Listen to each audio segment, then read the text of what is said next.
warahmatullahi wabarakatuh. Waalaikumsalam warahmatullahi wabarakatuh. Alhamdulillahilladzi anzalal Qur'an khalaqal insana 'allamahul bayan. Nahmaduhu wa nasta'inuhu wa nastaghfiruh wa na'udzu billahi min syururi anfusina wa min sayyiati a'malina. Man yahdihillahu fala mudilla lahu wa man yudlilhu fala hadiyalah. Asyhadu an la ilaha illallah wahdahu la syarikalah wa asyhadu anna sayyidana Muhammadan abduhu wa rasuluh sallallahu alaihi wa ala alihi wa sallama tasliman katsira, amma ba'd.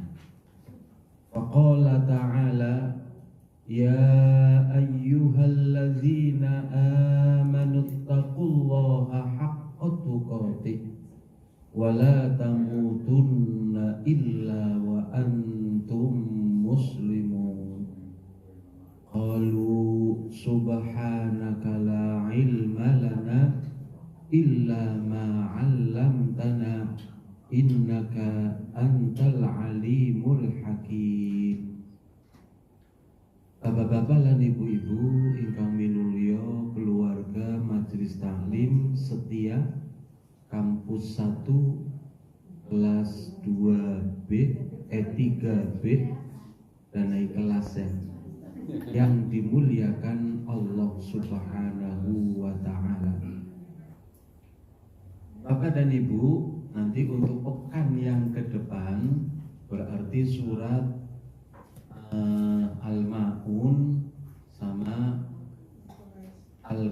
sama Quraisy, kemudian Al-Fil, nanti ibu-ibu.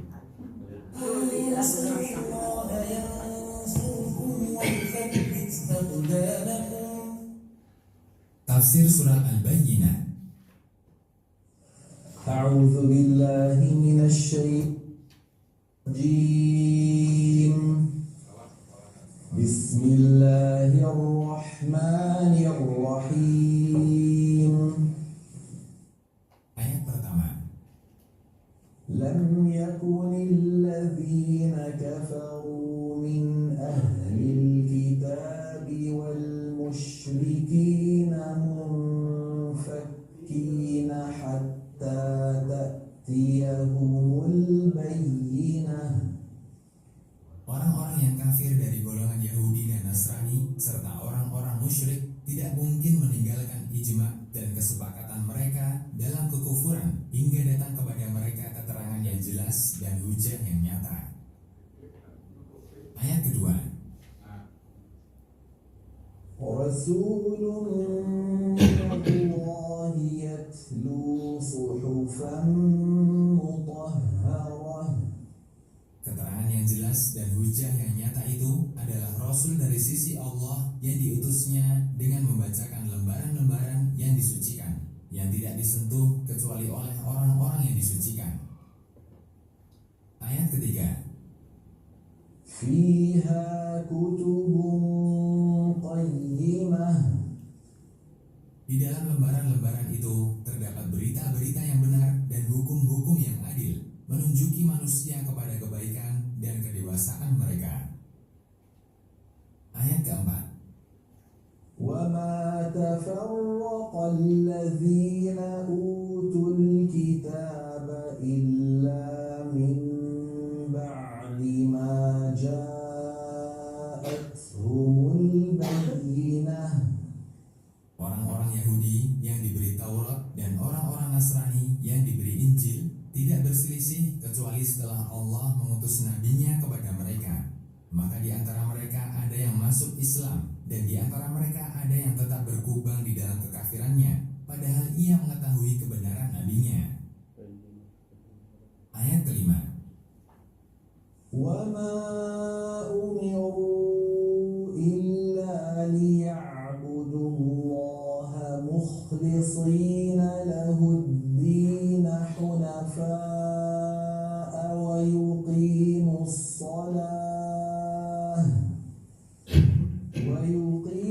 الصلاة ويؤتوا الزكاة وذلك دين القيمة.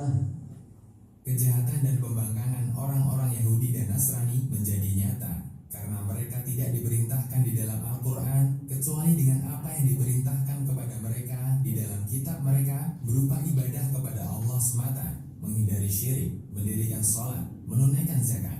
Maka apa yang diperintahkan kepada mereka adalah agama yang lurus yang tidak ada penyelewengan di dalamnya. Ayat ke-6. الذين كفروا من أهل الكتاب والمشركين في نار جهنم خالدين فيها أولئك هم شر البرية. Sesungguhnya orang-orang yang kafir dari kalangan Yahudi dan Nasrani serta kaum musyrikin pada hari kiamat akan masuk neraka jahanam. Mereka menetap di dalamnya selama-lamanya. Mereka adalah seburuk-buruk ciptaan karena kekufuran mereka terhadap Allah dan pendustaan mereka terhadap Rasul-Nya. Ayat ke-7. Innalladzina amanu wa 'amilus salihati ulaika hum khairul bariyah. Sesungguhnya orang-orang yang beriman kepada Allah dan melakukan amal soleh, mereka adalah sebaik-baik makhluk. Ayat ke-8. Jazaohum 'inda rabbihim jannatu 'adnin tajri min tahtiha al-anharu khalidina fiha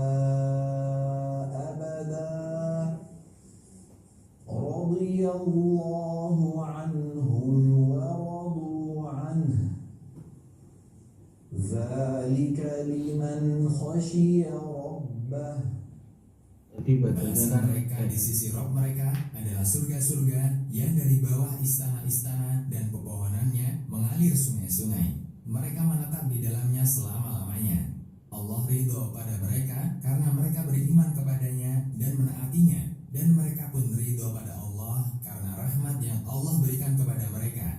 Rahmat ini hanya didapat oleh orang yang takut kepada Rabb-nya dengan mematuhi perintahnya dan menjauhi larangannya. Ibu tadi yang di radhiyallahu anhu wa radu anhu, ada hanya bunyi tadi juga. Ada hal yang disukunkan dibunyikan.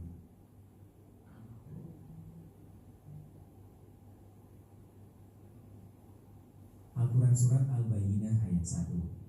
Lam yakunil ladzina kafaru min ahlil kitabi wal musyrikina munfakkina hatta ta'tiyahumul bayyinah. Artinya, orang-orang yang kafir dari golongan ahli kitab dan orang-orang musyrik tidak akan meninggalkan agama mereka sebelum datang kepada mereka bukti yang nyata. Ibnu Katsir menjelaskan bahwa ayat ini menerangkan tentang sikap orang-orang kafir dari kalangan ahli kitab, Yahudi dan Nasrani, dan orang-orang musyrik penyembah berhala. Mereka tidak akan berpaling atau meninggalkan kekafiran dan kesesatan yang mereka pegang teguh, kecuali setelah datang kepada mereka al-bayyinah, bukti yang nyata. Siapakah al-bayyinah itu? Dalam ayat selanjutnya, ayat 2, al-bayyinah ini dijelaskan sebagai seorang Rasul dari Allah, Muhammad, yang membacakan lembaran-lembaran yang disucikan, Al-Quran. Jadi, menurut tafsir Ibnu Katsir, Al-Bayyinah yang dimaksud adalah Nabi Muhammad SAW itu sendiri yang datang membawa Al-Quran. Ibnu Katsir menegaskan bahwa ahli kitab dan orang-orang musyrik telah lama berada dalam kesesatan dan keyakinan yang salah. Mereka tidak akan berubah dari keadaan mereka tersebut sampai datang kepada mereka kebenaran yang jelas dan nyata, yaitu diutusnya Nabi Muhammad SAW dengan membawa Al-Quran. Ini berarti bahwa sebelum kedatangan Nabi Muhammad SAW, mereka berpegang teguh pada keyakinan mereka dan tidak ada yang dapat membuat mereka meninggalkannya. Namun, dengan kedatangan beliau sebagai utusan Allah dan Al-Quran sebagai bukti kebenaran yang suci, barulah ada alasan bagi mereka untuk meninggalkan kesesatan mereka. Beberapa riwayat tafsir juga menyebutkan bahwa sebelum kedatangan Nabi Muhammad SAW, ahli kitab khususnya telah mengetahui dan menanti-nantikan kedatangan seorang nabi akhir zaman yang dijanjikan dalam kitab-kitab mereka. Mereka bahkan bersumpah dan berkomitmen untuk mengikuti nabi tersebut. Namun, ketika Nabi Muhammad SAW benar-benar datang, sebagian dari mereka mengingkari dan tidak mau beriman karena kedengkian dan kesombongan. Ringkasnya, ayat 1 surat Al-Bayyinah ini menjelaskan bahwa orang-orang kafir, ahli kitab dan musyrikin tidak akan meninggalkan kekafiran mereka hingga datang kepada mereka bukti yang jelas dan nyata, yang mana bukti tersebut adalah kedatangan Nabi Muhammad SAW sebagai Rasul Allah yang membawa Al-Quran.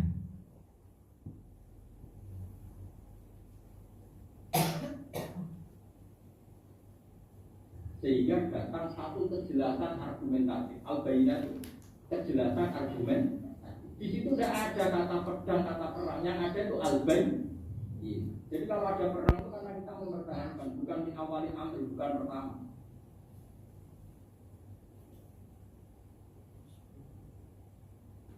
Al-Quran Surat Al-Bayyinah ayat 4. وَمَا تَفَرَّقَ الَّذِينَ أُوتُوا الْكِتَابَ إِلَّا مِنْ بَعْدِ مَا جَاءَتْهُمُ الْبَيِّنَةُ. Artinya, dan tidaklah berpecah belah orang-orang yang didatangkan Alkitab kepada mereka, melainkan sesudah datang kepada mereka bukti yang nyata. Ibnu Katsir menjelaskan bahwa ayat ini menerangkan tentang perilaku ahli kitab, Yahudi dan Nasrani. Sebelum kedatangan Nabi Muhammad SAW dan Al-Quran, mereka pada dasarnya sepakat dalam kepercayaan dasar mengenai kenabian dan ajaran-ajaran tauhid.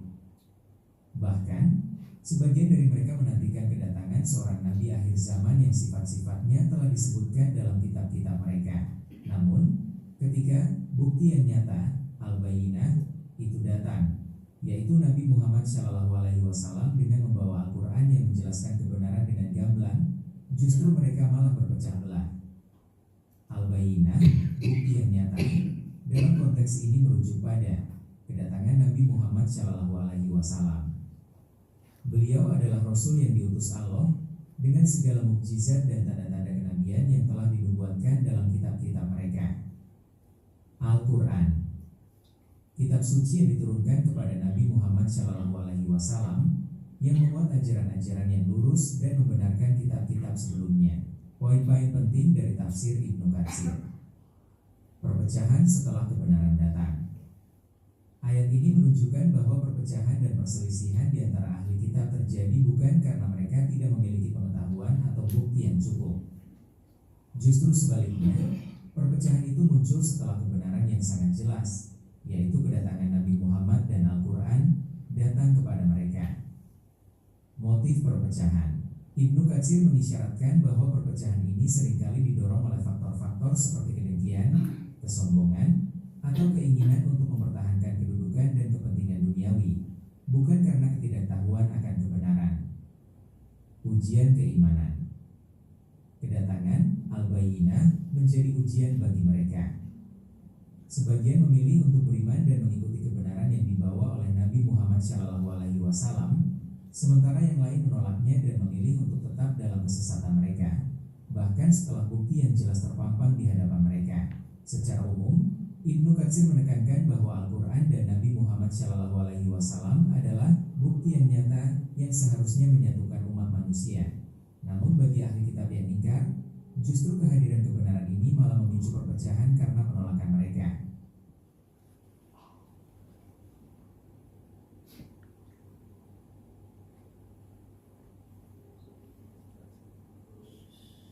وَمَا أُمِرُوا إِلَّا لِيَعْبُدُوا اللَّهَ مُخْلِصِينَ لَهُ الدِّينَ حُنَفَاءَ وَيُقِيمُوا الصَّلَاةَ وَيُؤْتُوا الزَّكَاةَ وَذَلِكَ دِينُ الْقَيِّمَةِ. Allah Subhanahu wa taala berfirman di dalam surat Al-Bayyinah ayat kelima, وَمَا أُمِرُوا, dan tidaklah mereka diperintahkan kecuali untuk beribadah kepada Allah dengan ikhlas, mengikhlaskan agama, ibadah, amalan, perbuatan, dan ucapan hanya kepada Allah Subhanahu wa Ta'ala. Hunafa, dan tidak mengarah ke kanan dan ke kiri, tidak menuju ke titik selain mengharapkan wajah Allah Subhanahu wa Ta'ala. Wa yuqimus salata wa yu'tuz zakat, dan menegakkan salat serta menunaikan zakat. Wa dzalika dinul qayyimah, itulah agama yang lurus, itulah siratal mustaqim. Saudaraku yang Allah muliakan, kita berhenti sejenak dan kita nikmati ayat yang pertama ini. Ayat ini membuka mata kita bahwa yang Allah perintahkan kepada kita bukan sekedar ibadah, bukan sekedar puasa, bukan sekedar sholat, bukan sekedar zakat, bukan sekedar tasbih atau berzikir atau berdoa, bukan hanya haji atau umrah, bukan hanya berinfak dan bersedekah, bukan hanya membantu saudara kita ketika sedang kesusahan seperti hari ini, bukan hanya patungan atau memberikan donasi, memberikan APD untuk penjual medis dan orang-orang yang membutuhkan APD tersebut, bukan hanya sekedar membagikan hand sanitizer kepada orang yang tidak punya, atau membagikan masker bagi orang-orang yang membutuhkan dan harus berinteraksi dengan manusia, bukan hanya menolong orang yang sakit atau mengantarkan mereka, bukan hanya itu, tapi perintah Allah kepada kita adalah lakukan itu semua dengan ikhlas kepada Allah Subhanahu wa Ta'ala, dan tidak mengarah ke titik manapun selain Allah Subhanahu wa Ta'ala, tidak mengarah ke pihak manapun. Apa maksud tidak mengarah? Artinya hati kita tidak mengharapkan pihak manapun ketika kita melakukan hal tersebut. Hunafa, hanya lurus kepada Allah Subhanahu wa Ta'ala, hanya lurus kepada Allah, tidak ke A, tidak ke B, tidak ke C. Bila kita sedang berbicara tentang hati, jadi ketika kita beramal, ketika kita beribadah, hati kita hanya mencari wajah Allah Subhanahu wa Ta'ala, hanya ikhlas kepada Allah, dan hati kita tidak mengharapkan si A, si B, si C, si D, tidak mengharapkan Pak Fulan, Pak Alan, dan seterusnya, tidak mengharapkan Mbak Mawar, Mbak Melati, dan seterusnya, tidak mengharapkan harta dunia, tidak mengharapkan pujian, dan seterusnya. Mukhlisina lahud-din hunafa, ikhlas kepada Allah, dan hunafa, hanif, hati itu kepada Allah, tidak ke kanan, tidak ke kiri, tidak ke kanan, tidak ke kiri. Oleh karena itu, saudara yang Allah muliakan, ini seringkali dilupakan oleh kita. Kita berpikir perintah dari Allah hanya mengerjakan sholat subuh. Oh tidak, saudara. Perintah dari Allah adalah mengerjakan sholat subuh dengan ikhlas. Banyak orang berpikir perintahnya hanya suruh sholat duhur. Tidak, perintahnya adalah sholat duhur dengan ikhlas. Banyak orang berpikir bahwa perintahnya hanya bantu orang, kasih infak dan sedekah, hanya mendonasi. Tidak, perintahnya berinfak, bersedekah, donasi, ikhlas karena Allah Subhanahu wa Ta'ala. Banyak orang berpikir kita buat fundraising, kita buat donasi besar-besaran. Bukan hanya itu, ketika Anda membuat donasi atau fundraising, Anda harus ikhlas karena Allah, bukan ingin dipuji, bukan ingin cari panggung, bukan ingin diakui sebagai orang baik oleh lisan-lisan manusia. Bukan itu yang Allah perintahkan. Gak cukup perintah Allah, illa ya'budullaha mukhlishina lahud-din. Perintah Allah adalah beribadah kepada Allah dengan ikhlas, mengikhlaskan agama, mengikhlaskan amal perbuatan, mengikhlaskan ibadah, mengikhlaskan ucapan dan perbuatan.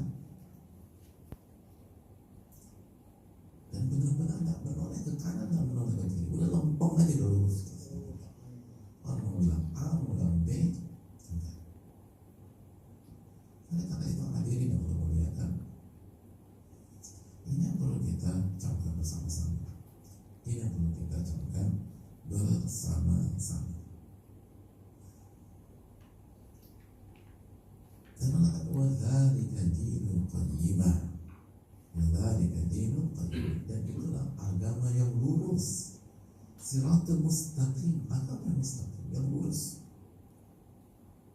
yang adalah belok. Jadi kalau tanya agama Islam itu apa sih?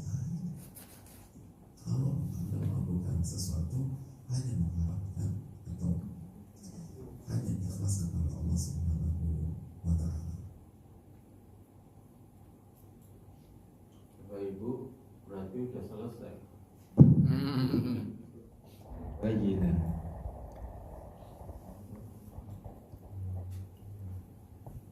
Cukup kan dari video itu saja? Enak saya jadi gak bicara.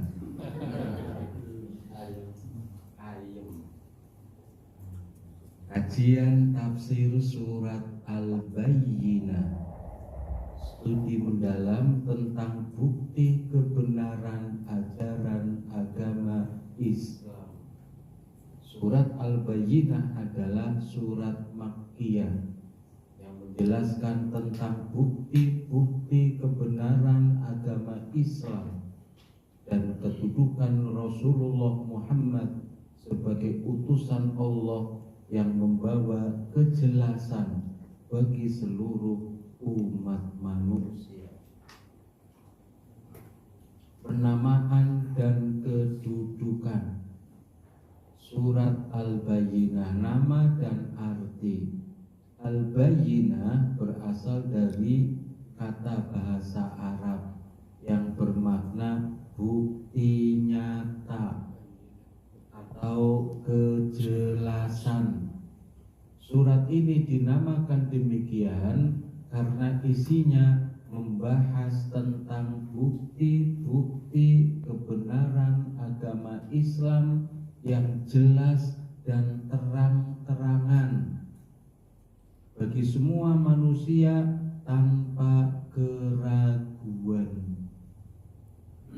Itu makna Al-Bayyinah, yang artinya bukti nyata, kejelasan.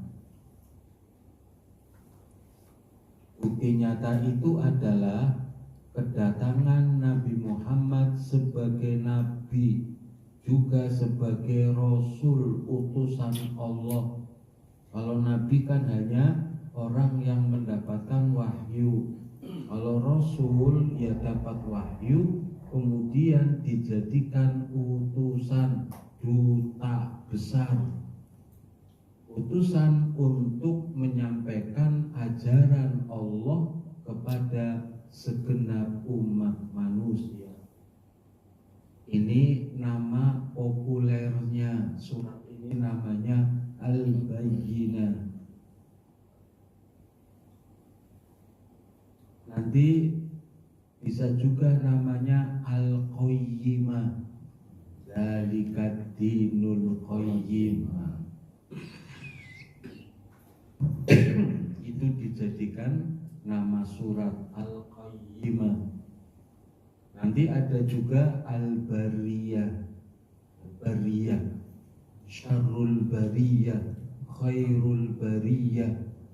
Bariyah itu makhluk atau yang tinggal di muka bumi, itu namanya bariyah.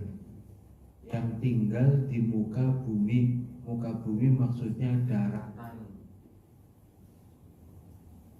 Nanti ada juga ini, surat ini dinamakan Munfakin. Munfakin juga dijadikan nama surat apa? Surat Munfakin. Tetapi yang paling populer adalah Bayyinah. Kedudukan dalam Al-Quran, nomor surat ke-98, urut-urutan ke-98. Jumlah ayat 8 ayat. Sedikit tapi ayatnya panjang.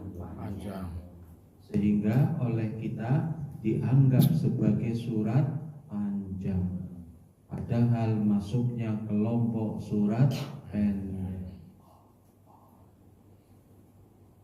diturunkan di Makkah, jenis surat Makkiyah, diturunkan di Makkah, diturunkan pada periode Nabi tinggal di Makkah. Urutan surat ke-16 dari seluruh surat yang diturunkan. Ke-16 itu urutan turunnya. Ke-16 bukan urutan posisi nomor surat, bukan. Kalau nomor surat posisi di Quran surat ke-98. 16 itu urutan diturunkan.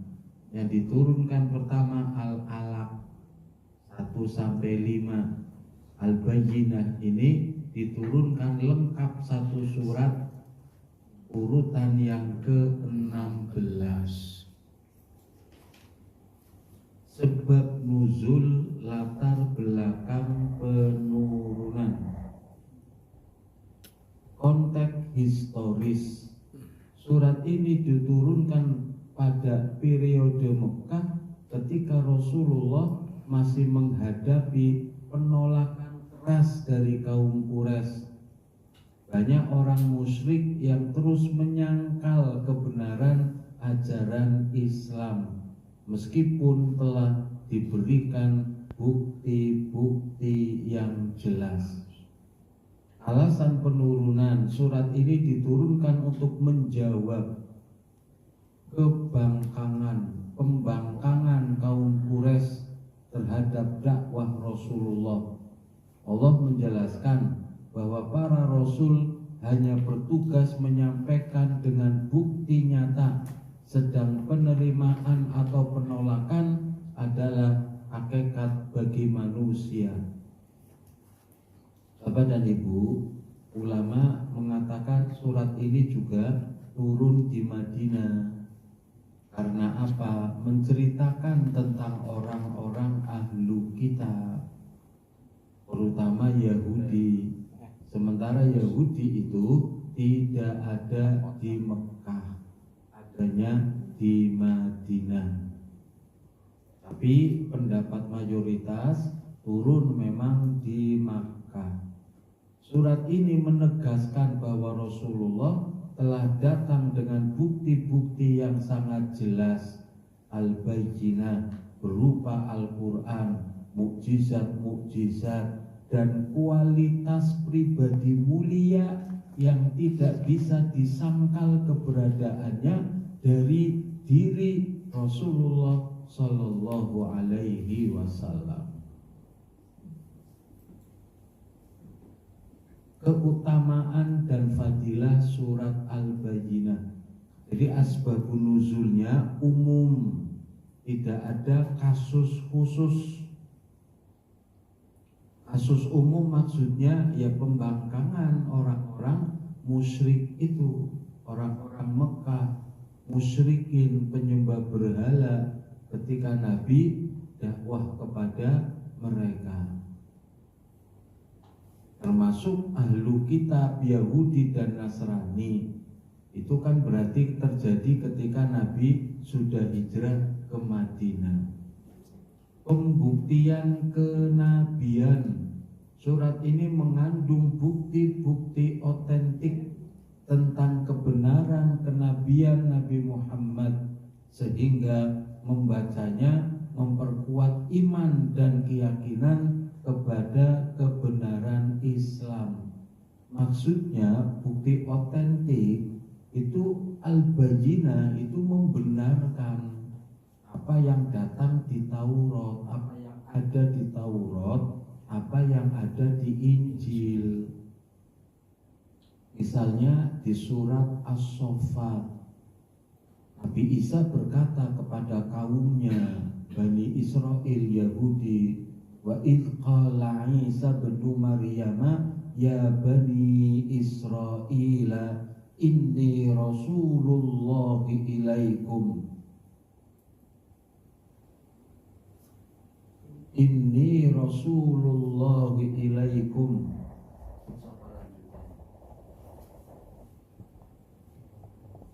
musaddiqan lima baina yadayya wa mubasysyiran bi rasulin ya'ti min ba'di ismuhu Ahmad.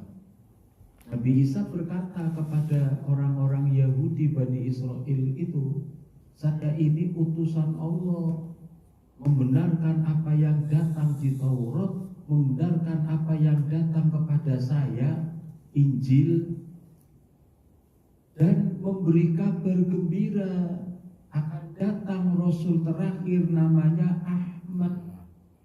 Nabi Isa sudah mengabarkan kepada orang-orang Yahudi itu. Jadi datangnya Al-Quran sebagai bayina, bukti kebenaran, itu memperkuat tadi dalil. Karena kenabian Nabi itu sudah tertera di Taurat dan juga Injil. Termasuk orang-orang Yahudi Madinah.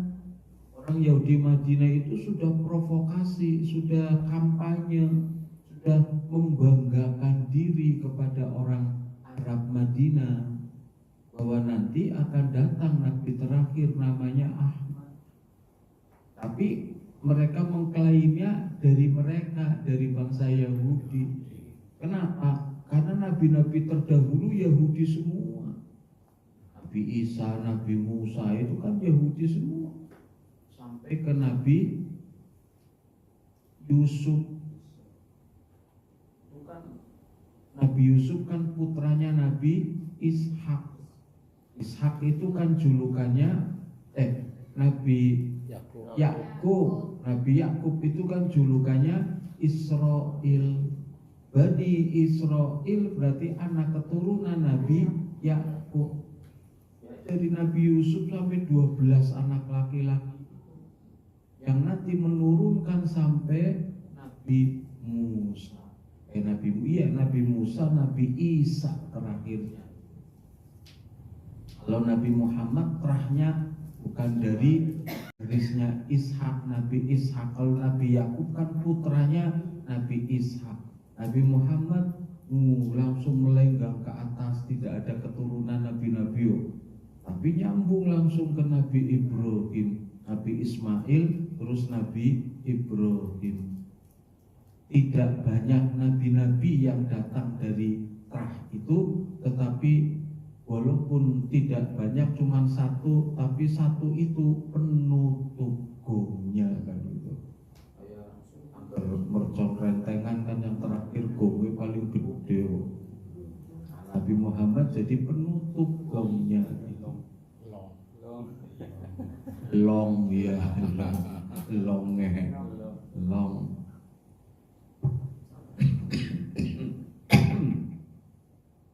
Jadi orang Yahudi Madinah sudah membanggakan, yakin akan datang Nabi terakhir namanya Ahmad. Itu tertulis di Taurat, tertulis di Injil. Penjelas akidah. Surat ini dengan jelas menjelaskan prinsip-prinsip fundamental dalam tauhid dan akidah Islam yang merupakan fondasi kehidupan spiritual seorang muslim. Ayat kelima tadi, wa ma umiru illa liya'budullaha mukhlishina lahuddin hunafa'a wa yuqimus sholata wa yu'tuz zakat. Motivasi spiritual, membaca merenungkan ayat-ayatnya, memberikan motivasi untuk terus berpegang teguh kepada kebenaran dan tidak goyah menghadapi godaan dunia. Godaan dunia nopo? Harta, kesenangan dunia. Kesenangan dunia nopo? Harta, tahta, wanita, anak.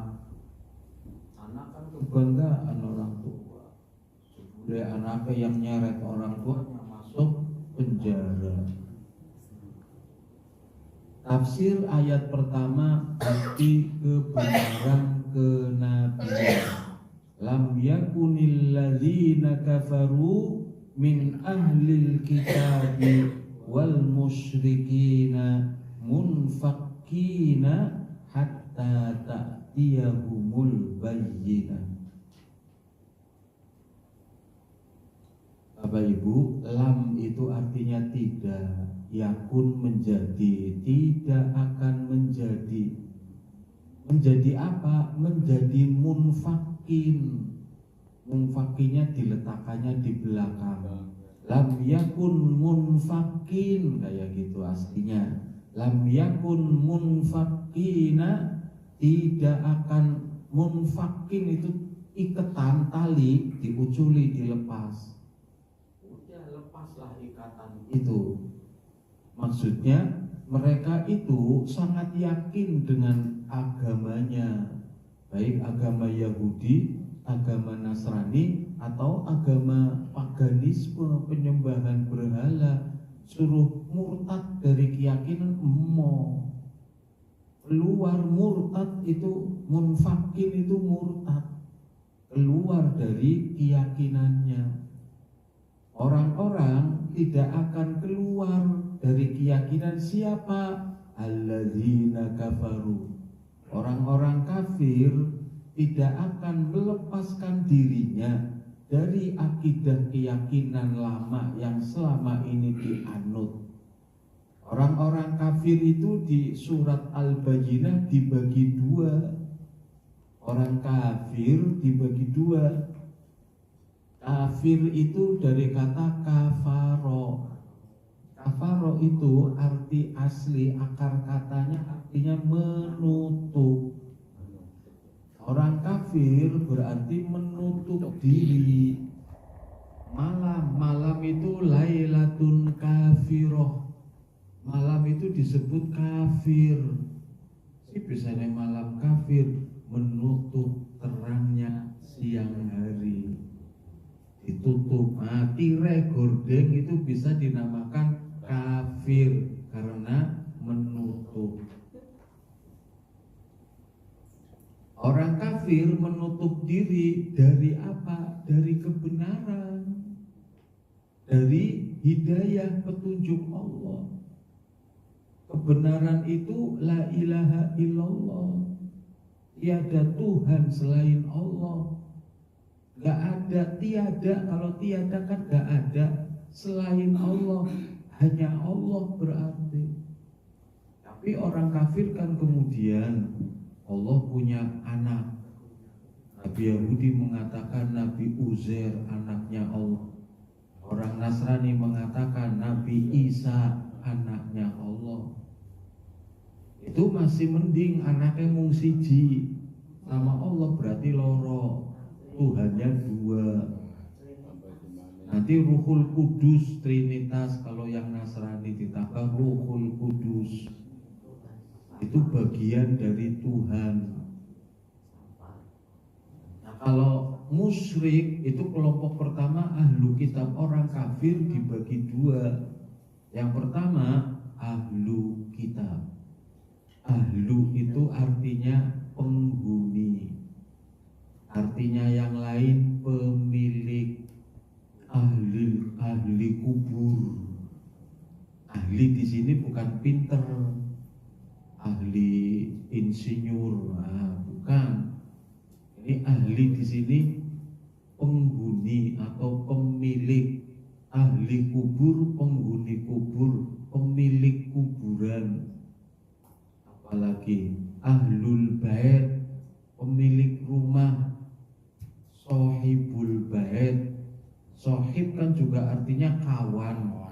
Kawane umah, karena selalu di rumah, orang pernah pisah, kan kawan akrab tuh. Maka dinamakan sohibul bait, kawannya rumah, pemilik rumah. Ahlu kitab berarti pemilik kitab. Kitab yang dimaksud semua wahyu Allah, semua firman Allah. Ada Zabur, suhuf Musa, suhuf Ibrahim, ada Al-Quran, ada Taurat, ada Injil. Tapi ketika digunakan kata-kata ahlu kitab, kitab di situ lebih mengerucut kepada Taurat dan Injil. Kita orang Islam nggak dinamakan ahlu kitab, disebutnya kaum muslimin, kaum mukminat, muslimin wal muslimat. Dikenalnya itu, tidak dijuluki, tidak dipanggil dengan ahlu kitab. Nah, ahlu kitab biasanya identik merujuk kepada Yahudi dan Nasrani. Yahudi sebagai pemilik Taurat, Nasrani sebagai pemilik Injil. Lam yakunil ladzina kafaru, tidak akan orang-orang kafir baik dari golongan ahlu kitab. Nah, yang kedua, orang kafir itu musyrikin. Musyrik itu yang melakukan syirik. Melakukan syiriknya menyekutukan Allah. Ada Tuhan selain Allah. Menyembah tidak hanya Allah, tapi menyembah yang lain juga. Itulah syirik. Nabi Isa diposisikan sebagai anak Tuhan. Syirik berarti itu. Agama yang lain selain Yahudi Nasrani, Sinto, matahari dijadikan Tuhan.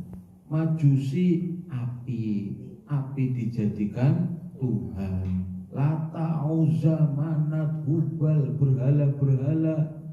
Orang kafir Mekah tuh jahiliyah dijadikanlah patung-patung sebagai Tuhan. Orang Hindu Buddha, Siddhartha Buddha Gautama dijadikan Tuhan. Agama Konghucu itu nama nabinya, Nabi Konghucu. Agamanya namanya Konghucu. Wah, itu Tuhan lebih akeh maning, ada dewa laut selatan, apa dewa macam-macam. Banyak nemen, lebih Tuhannya lebih banyak lagi. Nah, itu semua masuk dalam kelompok musyrikin. Jadi orang kafir itu dibagi dua, ahlu kitab Yahudi Nasrani. Selain dua itu masuk kelompok musyrik. Mereka tidak akan meninggalkan keyakinan agamanya hatta sehingga ta'tiyahumul ta'ti, dari ata yakti, datang kepada mereka al-bayyinah, penjelasan bukti nyata. Bukti nyatanya apa? Al-bayyinah itu apa maksudnya? Nah, itu nanti dijelaskan di ayat berikutnya. Rasulun minallahi yatlu suhufan mutahharah. Rasul, utusan, itu mufrad singular. Rasul jamaknya rusulun. Kalau rusulun pendek semua, ro pendek, sin pendek, lam pendek. Rusulun itu berarti rasul banyak. Kalau rasulnya panjang, sinnya panjang, itu tunggal singular. Rasulun minallah, utusan dari Allah. Utusan Allah maksudnya Nabi Muhammad. Yang Nabi Muhammad itu yang selalu membaca suhufam mutahharah. Suhuf itu lembaran-lembaran yang suci. Karena Al-Quran setelah turun ditulis oleh para sahabat tapi tidak dibukukan. Ditulis di lembaran kulit binatang, di lembaran kulit pohon, di lembaran lembaran di tulang-tulang dan seterusnya. Itu suhuf, lembarannya bukan seperti era modern sekarang sudah berupa kertas-kertas. Itu lembaran yang suci. Suci karena lembaran-lembaran itu berisi tulisan firman-Nya Allah. Allahnya suci, maka pasti firman-Nya juga suci. Kemudian pengertian suci juga benar, bagus, apik. Ayat-ayat Al-Quran yang isinya peraturan, perintah, larangan, itu semuanya dijamin kebagusannya. Artinya ketika digunakan untuk pedoman hidup manusia, pasti akan membawa kesejahteraan. Tidak ada isi Al-Quran yang buruk, menjelek, menjadikan susah urip. Nah, itu pengertian mutahharah. Jadi Bapak dan Ibu, ayat kedua itu jadi contoh tafsir Quran menggunakan Al-Quran. Di ayat pertama, hatta ta'tiyahumul bayyinah, sampai datang kepada mereka al-bayyinah, bukti nyata. Bukti nyata sampai sini kan belum paham apa kayak bukti nyata. Kalau membaca ayat kedua menjadi paham. Oh, bukti nyata yang dimaksud itu Rasulun minallah, utusan yang diutus oleh Allah. Yang utusan itu membaca suhuf yang suci, membaca Al-Quran maksudnya. Membaca Al-Quran berarti Al-Quran diturunkan oleh Allah kepada Nabi Muhammad Sallallahu Alaihi Wasallam. Berarti bukti nyata itu Nabi Muhammad dan Al-Quran. Itu menjadi bukti nyata. Bukti nyata apa? Bukti nyata kenabian Nabi yang sudah disebut di dalam Taurat, di dalam Injil, yang orang Yahudi penganut Nasrani sudah ngerti akan datang Nabi. Lagi wis datang Nabinya. Kan namanya Muhammad, kan disebutnya Ahmad. Muhammad itu satu kata, akar kata yang sama. Ahmad, Muhammad, Mahmud itu sama dari kata Hamidah, satu akar kata yang sama, artinya juga sama, yang terpuji.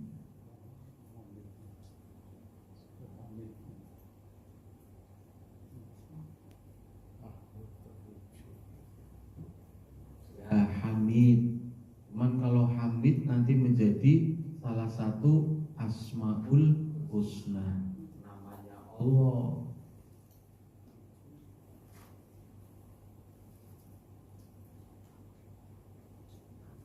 Ini ayat yang pertama. Penjelasan ayat-ayat ini mendeskripsikan keadaan kaum kafir yang terus-menerus dalam kekafiran mereka terhadap kebenaran agama Islam. Mereka tidak akan meninggalkan kekafiran mereka sampai datang bukti nyata yang tidak bisa ditolak. Nyatanya kan begitu, setelah datang Nabi Muhammad, setelah datang Al-Quran, ada di kalangan mereka masuk Islam, berpindah dari keyakinannya, munfakin, lepas dari ikatan agama sebelumnya. Walaupun kalau dari kalangan Yahudi dan Nasrani sedikit yang pindah ke Islam, tapi kalau dari kalangan musyrikin, khususnya penyembah berhala, nanti hampir mayoritasnya pindah ke Islam, terutama setelah Fathul Makkah. Tapi mayoritas Yahudi Nasrani kekeh masih gak mau pindah. Karena apa? Karena kesombongan dan kedengkian. Termasuk tokoh-tokoh kaum musyrik, Abu Jahal, Abu Lahab, itu juga kekeh tidak mau berpindah.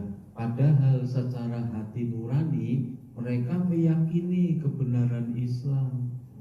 Tapi karena kesombongan, karena keangkuhan, karena kedengkian, sudah benci dulu kepada Islam. Kenapa? Ditambah lagi karena cinta dunia. Karena kalau mereka masuk Islam kayak Abu Jahal, Abu Lahab, ketika masuk Islam mereka nggak akan dihormati lagi. Bahkan mereka harus menghormati Nabi Muhammad. Mereka nggak bisa mengeksploitasi masyarakat lagi. Padahal mereka akan selama ini mengeksploitasi masyarakat untuk tunduk patuh kepada mereka. Termasuk kayak orang Yahudi Nasrani, mereka akan kehilangan pamor ketika masuk Islam. Saya masih ingat dan pernah cerita di sini ceramahnya Pak Miftah Farid. Pak Miftah Farid itu yang punya Islamic Center Jawa Barat di Bandung itu.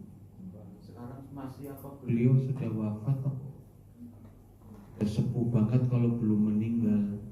Ustaz Miftah Farid itu pernah ceramah di Masjid Syuhada Ihsaniyah itu. Saya hadir ya 20-an tahun yang lalu ceramah. Salah satu ceramahnya dia menceritakan orang-orang orientalis. Oriental itu timur. Orientalis berarti orang yang mempelajari ketimuran, mempelajari tentang hal-hal yang ada di wilayah timur. Eropa kan barat. Kalau Asia timur, Islam timur. Maka akhirnya mereka mempelajari Islam, menjadi pinter, jadi profesor. Jadi profesor, guru besar ilmu Islamologi, ilmu-ilmu tentang Islam, keislaman. Bahasa Arab pinter, Quran kelotok, pinter, jadi guru besar, membuka fakultas untuk beasiswa S2, S3 dari negara-negara Islam termasuk Indonesia, diundang kuliah gratis. Banggane nemen dapat beasiswa Toronto University Kanada. Nanti itu di apa kalau Amerika, universitas apa? Amerika apa ya? Cambridge Inggris. Bukan Harvard.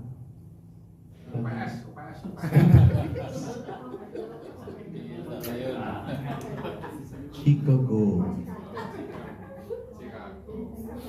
University. Kalau di Belanda Leiden University itu membuka Islamologi, beasiswa berbondong-bondong, belajar Islam dari orang Barat. Nah itu Pak Miftah Farid cerita, suatu ketika sang guru besar itu datang ke Indonesia, ditanggap oleh Ustadz Miftah Farid, ditanya, karena pinter Islam sih, menurut Anda Quran itu bagaimana? Angkat jari 2 jempol. Kitab suci Anda, Quran. Islam gimana? Islam. Kenapa kalau begitu Anda kok tak masuk Islam? Untuk masuk Islam engkau tulis lain masalah. Islamnya bagus, Qurannya bagus, lebih bagus dari yang lain, kenapa enggak? Tadi kesombongan, kedengkian, gengsinya. Coba masuk Islam mau dipecat kan, nggak dapat duit kan, dunia pamor, langsung tumbang tersingkir dari perguruannya, universitasnya, dikucilkan, tidak siap. Ini Ustadz Subur Hidayatullah almarhum masuk Islam diusir dari keluarganya, terlunta-lunta. Tapi lebih baik begitu daripada kekeh dengan akidah lamanya. Ustadz Subur Hidayat itu kan bapaknya sing jaga kelenteng penjara Cina. Iya, sing bau rekso, ya sekarang sudah meninggal mestinya. Ustadz Subur Hidayatullahnya ya sudah meninggal. Anaknya namanya Ahin. Istrinya sekarang ceramah terus, Ustazah Yoyo.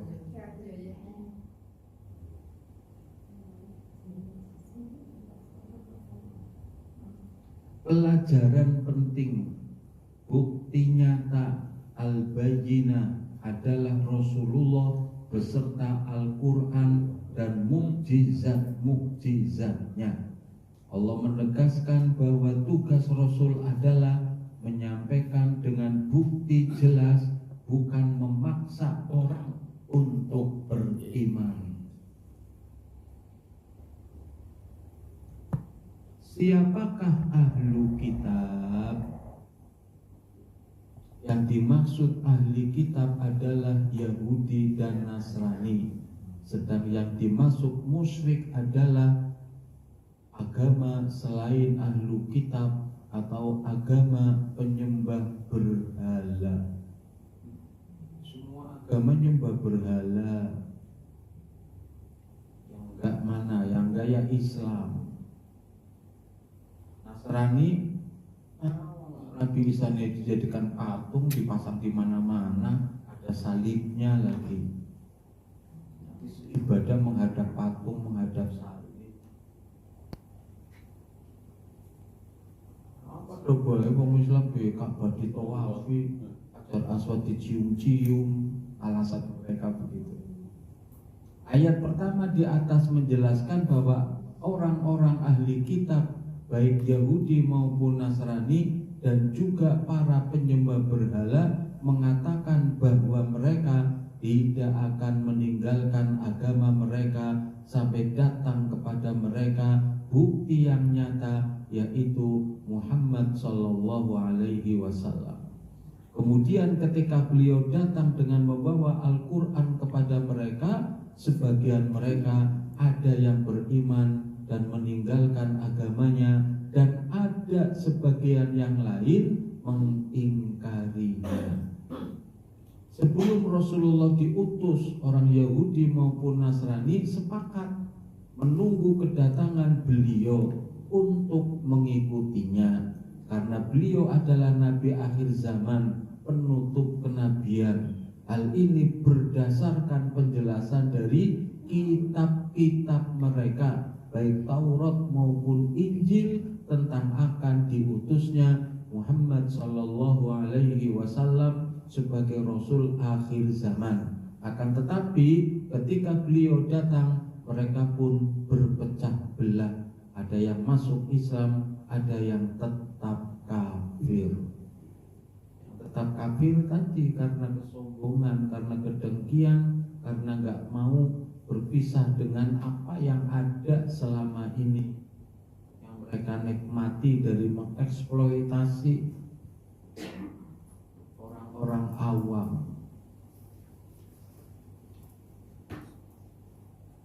Ayat kedua dan ketiga, kitab suci yang murni, Rasulun minallah yatlu suhufan mutahharah fiha kutubun qayyimah. Ini ayat kedua ketiga merupakan tafsiran dari ayat pertama.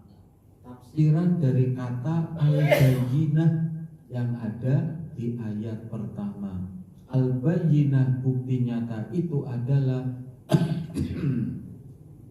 Rasulun minallah yatlu suhufam mutahharah, seorang rasul dari Allah yang membaca lembaran-lembaran suci, yang di dalam lembaran-lembaran suci itu terdapat kitab-kitab yang lurus atau benar. Fiha kutubun.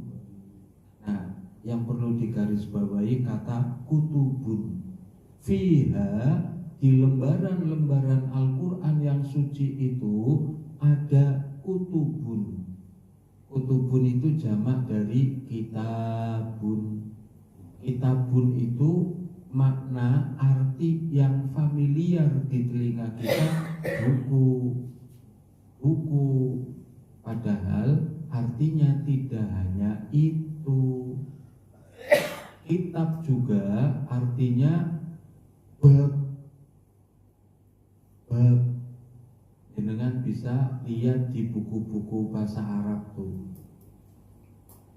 enggak pakai kata bab. Misalnya bab tentang sholat, babus sholat, enggak, tapi kitabus sholat. Nah, kitab itu menjadi bahasan, pokok bahasan yang ada di kitab itu. Jadi artinya maknanya bukan kitab buku, tapi bahasan, pokok bahasan. Kitabus sholat, kitabus zakat, kitabul jihad. Penjelasan hukum, bagaimana tata cara sholat, syarat rukunnya apa, dan seterusnya. Nah, di dalam Al-Quran, lembaran-lembaran yang suci itu terdapat kutubun, kitab-kitab. Kitab-kitab itu maksudnya bahasan-bahasan hukum tentang sholat, tentang rumah tangga, tentang jihad, tentang macam-macam, tentang akidah, tentang keimanan, tentang cerita-cerita nabi-nabi masa lalu. Qayyimah, lurus, benar. Qayyimah dari kata qoma yaqumu, berdiri. Yang namanya berdiri kan lurus, tegak lurus tuh. Sesuatu yang lurus ya bagus. Mau beli bambu mesti lurus sing lurus. Beli kayu, mau usuk, mau belandar, mesti carinya yang lurus.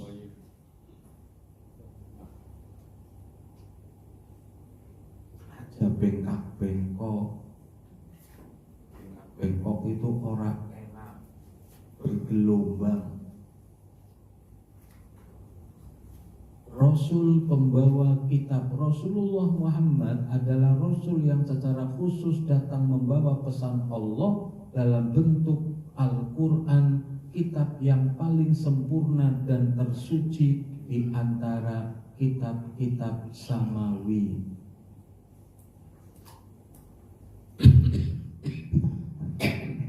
Longe tadi, nabinya longe, kitabnya juga longe, paling sempurna.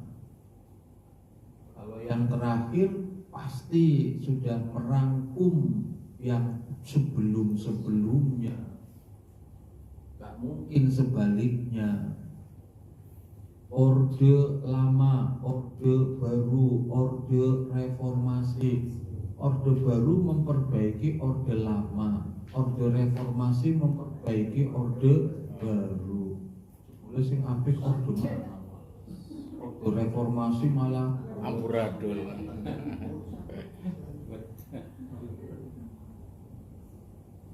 Orde reformasi malah perlu direvolusi. Kata mutahharah, suci bersih, menunjukkan bahwa Al-Quran bebas dari kesalahan, kebohongan, kontaminasi apapun yang jelek-jelek. Kesucian ini berlaku dari segi isi maupun cara penyampaiannya. Al-Quran itu serba luar biasa. Kesuksesan ahli kitab yang beriman ayat 3 menjelaskan bahwa mereka yang beriman dari kalangan ahlu kitab dan mukmin akan mendapatkan keberuntungan dan rahmat Allah atas kepatuhan mereka kepada perintah-perintahnya yang tertera di dalam Al-Quran tersebut.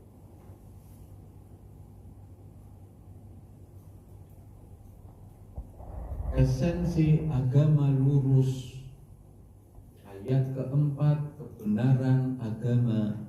Wa ma tafarraqal ladzina utul kitaba illa min ba'di ma ja'athumul bayyinah, dan tidak terpecah belah orang ahlu kitab melainkan setelah datang kepada mereka bukti nyata.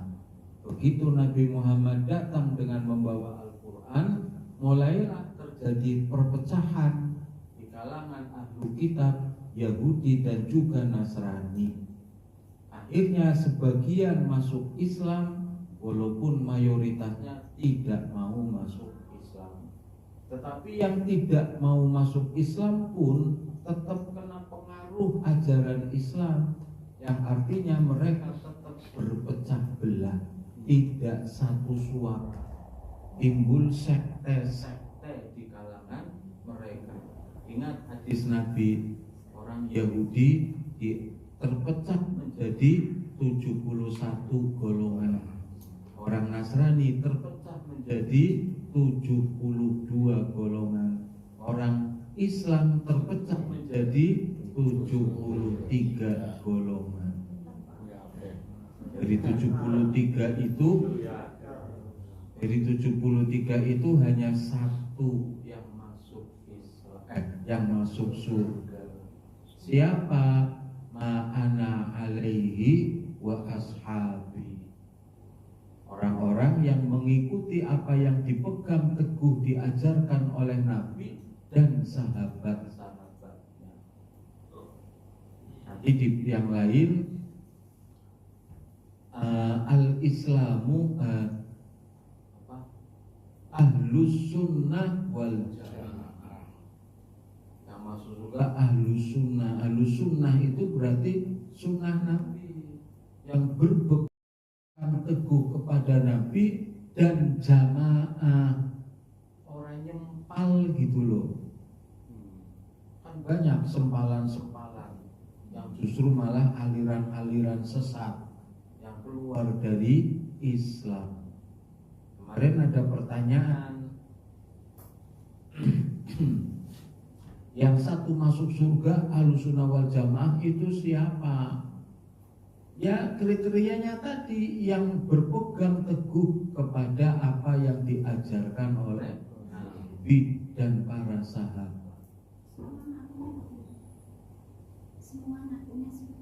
Semua ngaku ikuti. Aku kan boleh-boleh saja, kecap aja ngakunya nomor 1 semua. Orang diteliti, oh jebule paling abal-abal. Akhir kemenanan bagus. Aku boleh-boleh saja, terserah dia wong ngaku. Yang penting nyatane, surat dadi kotane. Sing dadi nyatane. Jangan sampai keluar dari koridor Ahlussunnah wal Jamaah, rukun Islam, rukun iman. Kalau ada aliran nyimpang dari rukun Islam, rukun iman, udah itu pasti sesat. Karena ini rukun itu sesuatu yang tidak bisa ditinggalkan. Syiah itu tadi Islam terpecah 73, satu masuk surga, berarti 72 dong ada. 72 siapa saja? Ambil Syiah saja. Syiah itu tidak hanya satu, sudah ngambil jatah dari 72, sekian puluh ada. Syiah saja. Syiah itu ada kasta-kastanya. Syiah yang paling sesat, kasta sesat gitu loh, kasta dalam kesesatan. Syiah yang paling sesat itu Syiah Ghalat. Ghalat itu sudah nyimpang nemen-nemen. Itu sudah sampai ke tingkat mentuhankan sahabat Ali. Itu kan sesat korporan, no. Kalau sudah kayak gitu sudah nyimpang rukun Islam, rukun iman, no. Rukun iman asyhadu an la ilaha illallah wa asyhadu anna Muhammadar Rasulullah yang pertama. Nah, sahabat Ali jadi Tuhan kan nyimpang sesat jauh nemen. Harusnya Allah Tuhan, tiada Tuhan selain Allah, Nabi Muhammad utusan Allah. Kalau ada keyakinan selain itu yang nyimpang. Lia Aminuddin aku dirinya Nabi, nyimpang karena syahadat pertama tadi Muhammad wa asyhadu anna Muhammadan Rasulullah. Ahmadiyah nyimpang, bukan Islam karena keluar dari koridor tadi. Nabi Muhammad bukan nabi terakhir. Ada nabi lagi, Mirza Ghulam Ahmad, nabinya mereka, itulah nabi yang terakhir. Nyimpang dari koridor, dari bingkai Islam. Bingkai Islam ya rukun iman, rukun Islam. Apalagi contohnya? Lihat aliran mana mau mengatakan sesat atau tidak, lihat nyimpang nggak dari rukun iman, rukun Islam. Sholat ping telu tok orang ping 5, nyimpang sudah. Kalau nyimpang kayak gitu keluar dari Islam sudah.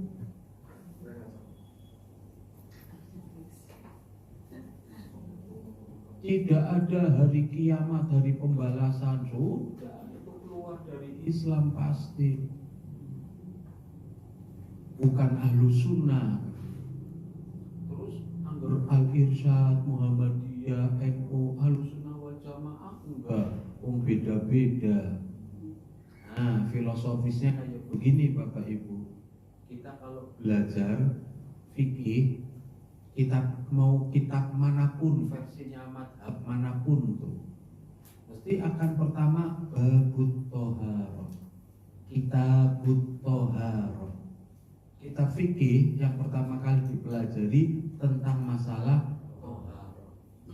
Kalau sudah belajar masalah toharoh, nanti mesti belajar masalah macam-macam air. Air ada air mutlak, air mutanajis, air najis kan itu, macam-macam. Nah, yang bisa dipakai untuk bersuci adalah air mutlak. Kopi suci, tapi tidak mensucikan. Teh suci, tetapi tidak mensucikan. Tidak bisa dipakai wudhu gitu loh. Nggak boleh wudhu pakai air kopi, wudhu pakai air teh. Kalau wudhu bersuci ya berarti harus pakai air mutlak. Nah, ketika belajar air mutlak, mesti kita fikih manapun akan dikatakan air mutlak ada 7 macam. Mutlak itu suci dan mensucikan. Suci dirinya, suci dan bisa dipakai untuk bersuci, untuk wudhu, untuk mandi jinabat, bisa tuh. Nah, air mutlak itu ada 7 macam.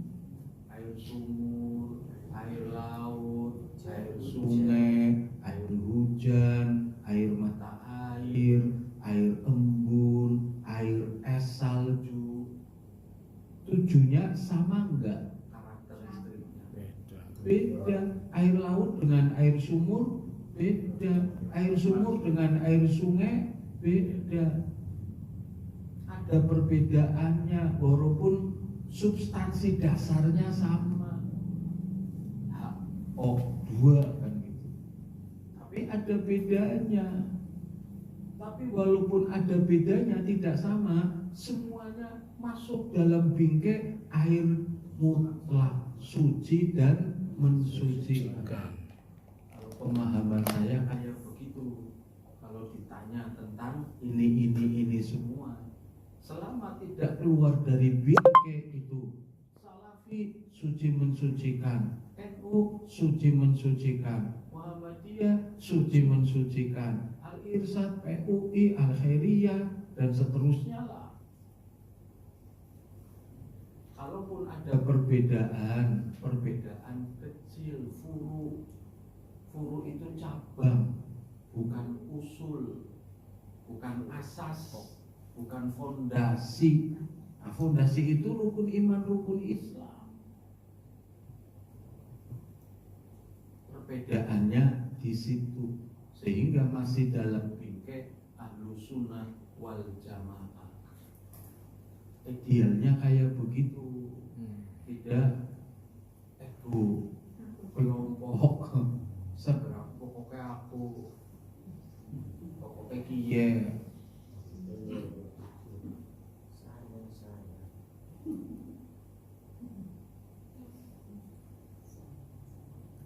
Wa ma tafarraqa, dan tidak berpecah belah orang ahlu kitab itu kecuali setelah datang Nabi Muhammad dengan Al-Qur'annya. Pengertian berpecah belah, tafarruq itu tadi sebagian masuk Islam, sebagian tidak. Tapi yang tidak masuk Islam karena pengaruh Islam, mereka pecah belah juga. Kristen ada Katolik, ada Advent, ada Protestan, ada Ortodok. Nanti Advent pun ada Advent hari ke-7, ada dan macam-macam pirang-pirang. Kristen Jawa, Kristen Cina.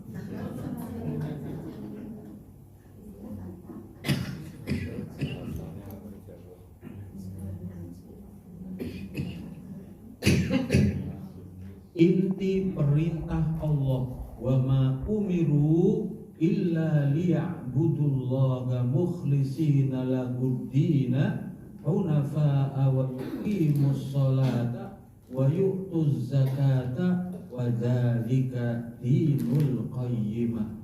Inti perintah Allah, inti perintah Allah itu satu, mentauhidkan Allah. Dan tidaklah mereka orang ahli kitab dan orang musyrik diperintahkan, termasuk kita, melainkan menyembah Allah, mentauhidkan Allah dengan ikhlas, mukhlishina lahuddin. Din situ agama, beragama, bermilah, baik agama apa saja. Nabinya sama, dari Nabi Adam sampai Nabi Muhammad, semuanya mengajarkan mentauhidkan Allah.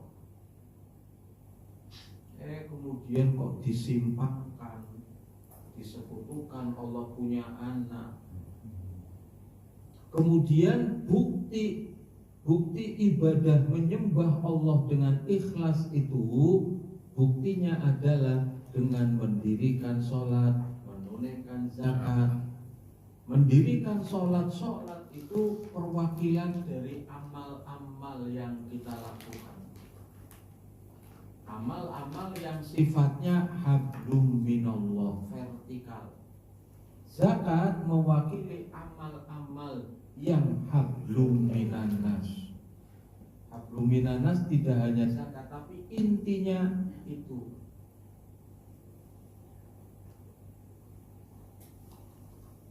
Amal merupakan bagian dari iman. Orang Yahudi, orang Nasrani terdahulu, Allah nggak memerintahkan aneka macam, neko-neko macam-macam. Cukup menyembah Allah, mentauhidkan Allah, dirikan sholat, tunaikan zakat. Orang Nasrani ada sholat, ada, Yahudi ada. Walaupun caranya berbeda. Orang Nasrani sholat kan baca Injil di gereja sambil berdiri, nggak ada ruku sujudnya, hanya berdiri saja. Orang Yahudi juga ada. Allah nggak memerintahkan yang neko-neko macam-macam sampai kemudian gawe salib, gawe lambang salib itu kan bukan ajaran Nabi Isa. Ashabul Kahfi itu, Ashabul Kahfi itu kan masih angkatan-angkatan awal. Ketika Islam ketika Nasrani masih lempeng, masih tauhid. Begitu tidur 309 tahun. Setelah 309 tahun bangun keder. Jadi satu sisi senang sudah pada Kristen semua, tidak lagi Romawi nyembah Apollo, Zeus bangsanya itu. Tapi satu sisi bingung, jadi ada gambar salib. Salib gue apa? Sebetulnya salib itu Trinitas, Tuhan Bapa, Tuhan Anak, Roh Kudus. Lah, Roh Kudus ajarannya siapa? Tuhan Anak ajarannya siapa? Karena zaman mereka ya Tuhan ya Allah sudah.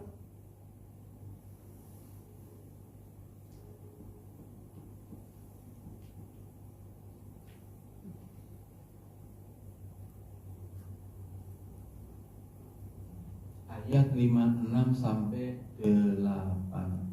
Innal ladzina kafaru min ahli kitabi wal musyrikina fi nari jahannam. Innal ladzina kafaru, sesungguhnya orang-orang yang kafir, baik ahlu kitab ataupun yang musyrik, yang ayat pertama tadi, fi nari jahannam.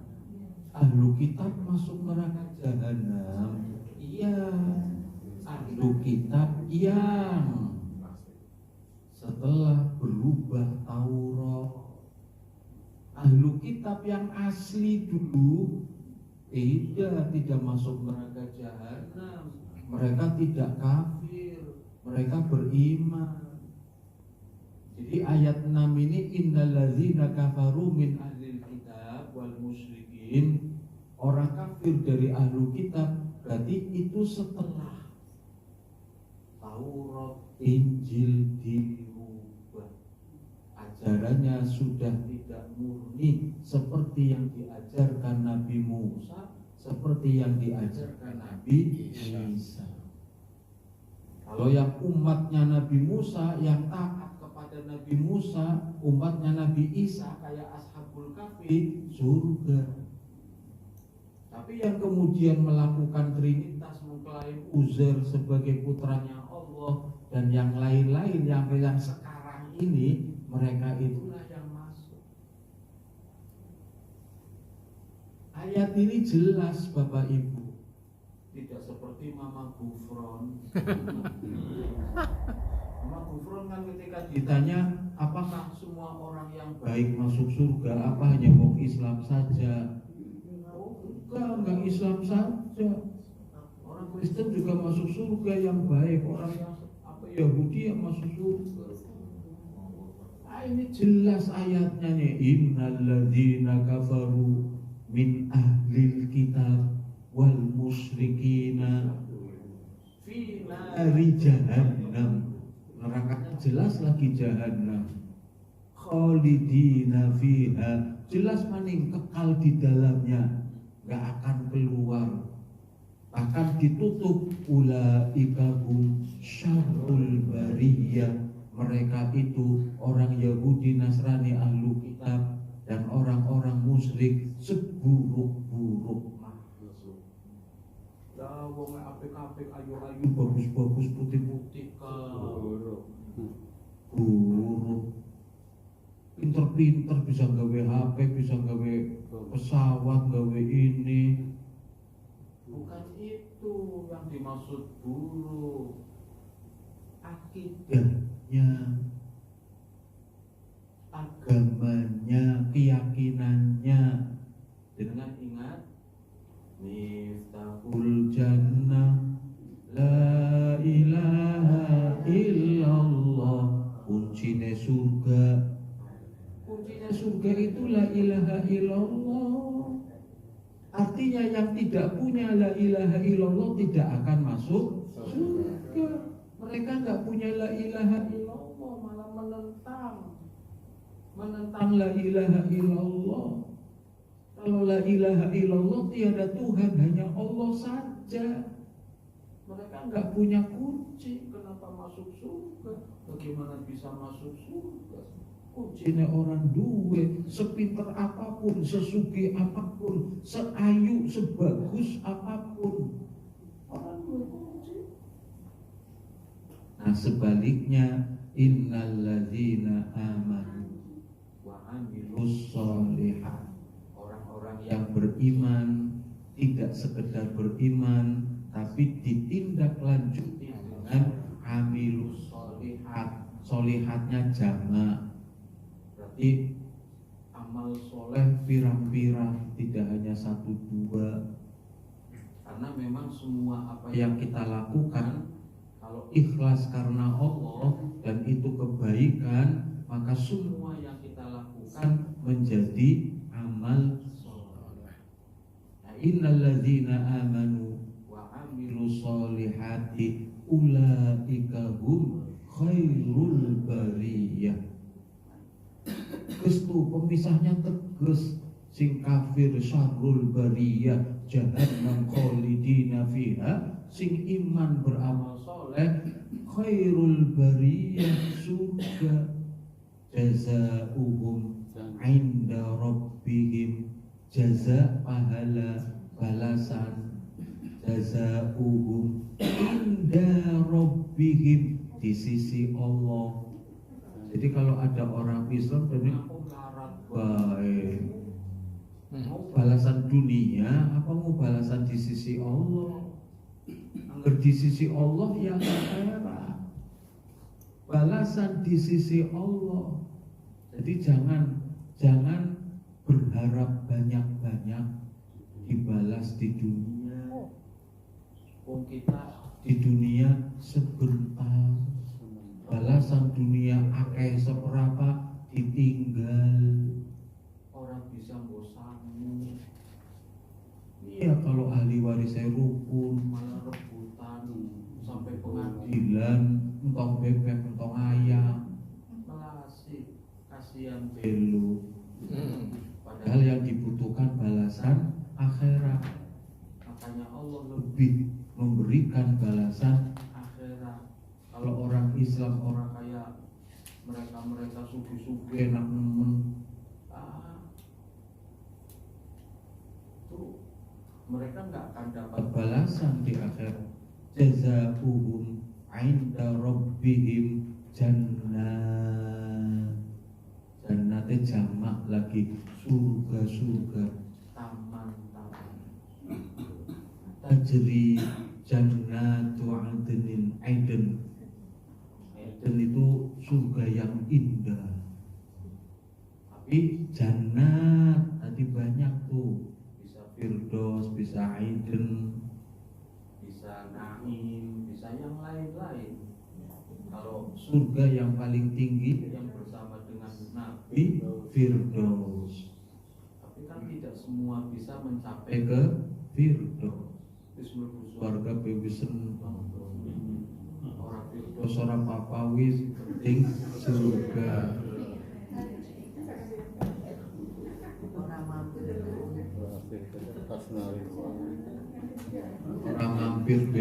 Orang mampir neraka be alhamdulillah aja be untung. Saya nggak mampir, mudah-mudahan. Khalidina fiha, anak abadannya tuh Bang. Kalau yang neraka tadi Bu nggak ada abadannya, sih bisa nih. Karena orang kalau masuk neraka bisa dientas. Orang beriman masih membawa dosa, dosanya ada yang tak terampuni. Akhirnya harus mampir dulu. Sebentar, 2 bentar, 3 bentar, 4 bentar, apa 1.000.000 bentar. Tapi kan nanti akan diambil, dikeluarkan. Tapi kalau orang masuk surga nggak ada, kalau salah keliru, waktu maning nggak ada. Nggak ada kesalahan di sana, nggak ada salah masuk, salah kamar, nggak ada. Emangnya Allah manusia? nggak ada Allah error, nggak ada. Human error bisa, tapi kalau Allah error nggak ada. Allah maha suci dari semua yang jelek-jelek, dari kesalahan. Khalidina fiha abada radhiyallahu anhu. Allah ridho kepada mereka tadi yang masuk surga, yang beriman, beramal soleh. Dan mereka-mereka yang masuk surga ridho juga dengan pemberian Allah, keadilan Allah. Itulah al-bayyinah. Wallahu a'lamu bis-shawab.